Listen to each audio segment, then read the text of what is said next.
ఉద్యోగుల సమస్యలపై చిత్తశుద్ధితో ఉన్నామని సీఎం రేవంత్ మరోసారి భరోసా ఇచ్చారు. అలాగే వేగంగా రీజనల్ రింగ్ రోడ్ నిర్మాణం, భూ నిర్వాసితులకు మెరుగైన పరిహారం ఇచ్చేలా చూడాలంటూ ఆదేశించారు. మహిళలను కోటీశ్వరులను చేసే క్రమంలో మరో పథకానికి తెలంగాణ ప్రభుత్వం ఈ వారమే శ్రీకారం చుట్టింది. అటు తెలంగాణ కేబినెట్ భేటీలో కీలక నిర్ణయాలు తీసుకున్నారు.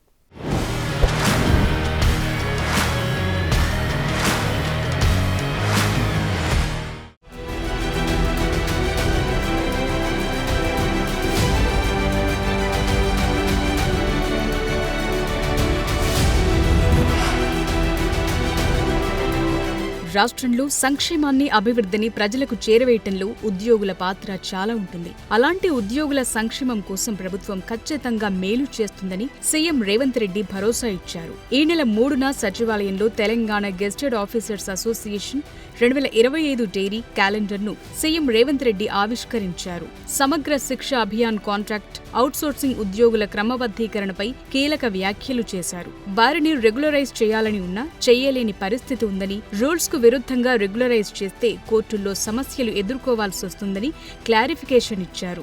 అలాగే ఉద్యోగులు సమస్యల పరిష్కారానికి ధర్నాలు, ఆందోళనలు చేయాల్సిన అవసరం లేదని, చర్చల ద్వారానే సమస్యలు పరిష్కారమవుతాయన్నారు. కొందరు రాజకీయాల కోసం నిరసనలు, ధర్నాలకు ప్రేరేపిస్తున్నారని, అలాంటి వారి పట్ల అప్రమత్తంగా ఉండాలన్నారు. ప్రభుత్వంలో కనీస అవసరాలకు ప్రతి నెల 22,500 కోట్లు అవసరం ఉండగా 18,500 కోట్లు మాత్రమే ఆదాయం వస్తోందని చెప్పారు. ఇంకా 4,000 కోట్ల లోటు ఉంటోందన్నారు.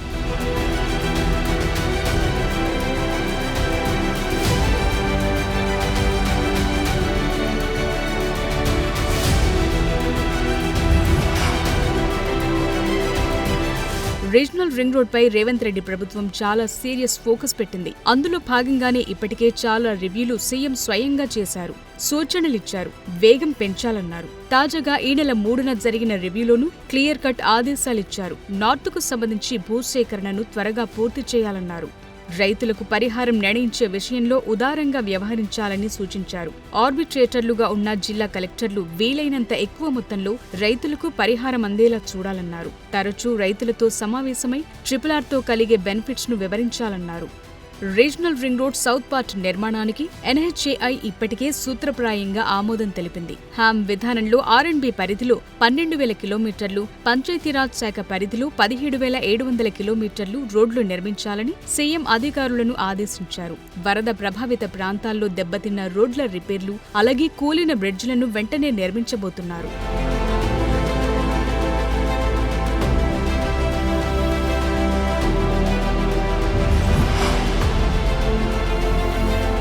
తెలంగాణలో గ్రామీణ రోడ్లకు మహర్దశ రాబోతుంది. రాష్ట్రంలో రూరల్ రోడ్ల నిర్మాణానికి సీఎం రేవంత్ ఏకంగా 1000 కోట్లను కేటాయించారు. ఈ నెల నుంచే నెలకు 150 కోట్ల చొప్పున జూన్ నెలాఖరు నాటికి 1000 కోట్లు రిలీజ్ చేయాలని ఆర్థిక శాఖ అధికారులను ఈ నెల 3న సీఎం ఆదేశించారు. అటవీ ప్రాంతాల్లోని గ్రామాలకు సైతం రోడ్లు నిర్మించాలని సూచించారు. 4 వీలర్లు తిరిగేలా ఈ రోడ్లుండాలన్నారు. ప్రతి పంచాయతీకి బీటీ రోడ్డు ఉండాలని, గ్రామాల నుంచి మండలాలకు సింగిల్ రోడ్లు, మండలాల నుంచి జిల్లా కేంద్రాలకు డబుల్ రోడ్లు ఖచ్చితంగా ఉండాలన్నారు.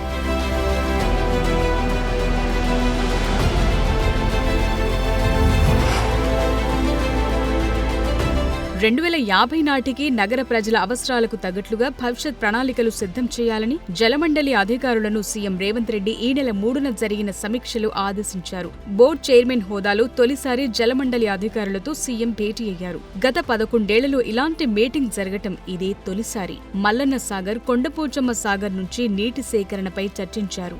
నగర ప్రజల అవసరాలకు అనుగుణంగా 20 టీఎంసీలు తెచ్చుకునేలా మార్పులకు సీఎం ఆమోదం తెలిపారు. ప్రస్తుతం హైదరాబాద్లో జనాభాకు తగ్గట్లుగా 9,800 కిలోమీటర్ల మేర 13.79 లక్షల నల్ల కనెక్షన్లతో నీటి సరఫరా జరుగుతోంది.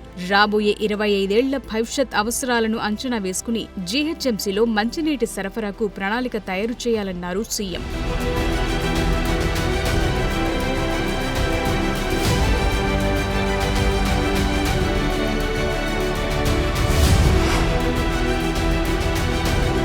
తెలంగాణను గ్రీన్ హైడ్రోజన్ హబ్ గా మార్చేందుకు ప్రభుత్వం మరో ముందడుగు వేసింది. హెచ్ఐసిసిలో వాటాదారులైన CII, FICCI, NTPC, FTCCI, solar energy association తదితర సంస్థల ప్రతినిధులతో ప్రభుత్వం చర్చలు జరిపింది. ఫ్లోటింగ్ సోలార్ పై పెట్టుబడులకు రెడీ అవుతున్నారు.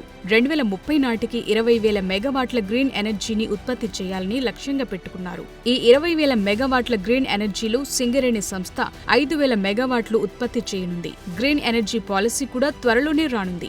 సో గ్రీన్ హైడ్రోజన్ ప్లాంట్లకు పెట్టుబడులు 25% సబ్సిడీగా సమకూరుస్తారు. ప్లాంట్ల ఏర్పాటుకు ప్రైవేట్ వ్యవసాయ స్థలాలను నాన్ అగ్రికల్చర్ ల్యాండ్ గా కన్వర్ట్ చేస్తారు. మెటీరియల్, పరికరాలపై స్టేజ్ జీఎస్టీని రియంబర్స్ చేస్తారు. పావల వడ్డీతో 5 ఏళ్ల పాటు రుణాలిస్తారు. 100% స్టాంప్ డ్యూటీ రియంబర్స్మెంట్ వస్తుంది.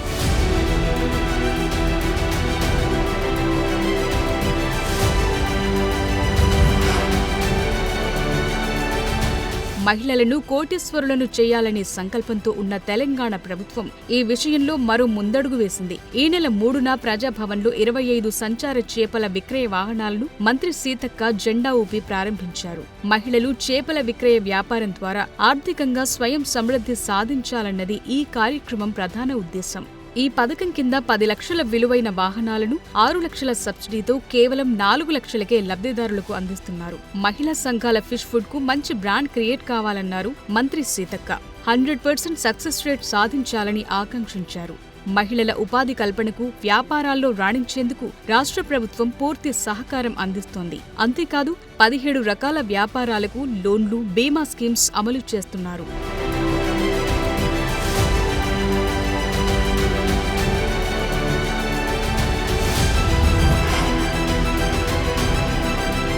సీఎం రేవంత్ రెడ్డి అధ్యక్షతన సమావేశమైన రాష్ట్ర మంత్రివర్గంలో కీలక నిర్ణయాలు తీసుకుంది.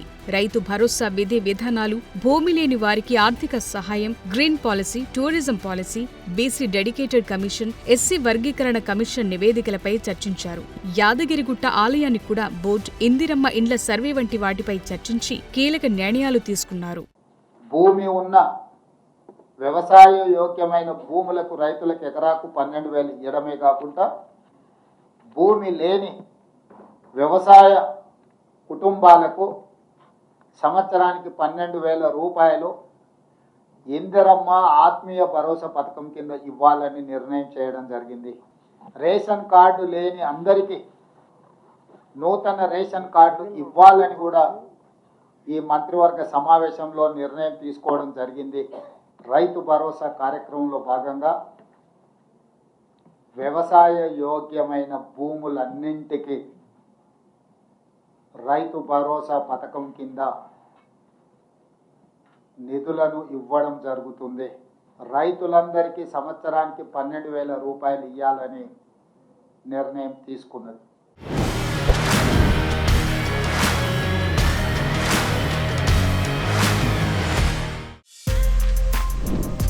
For more videos like this, subscribe Big TV channel.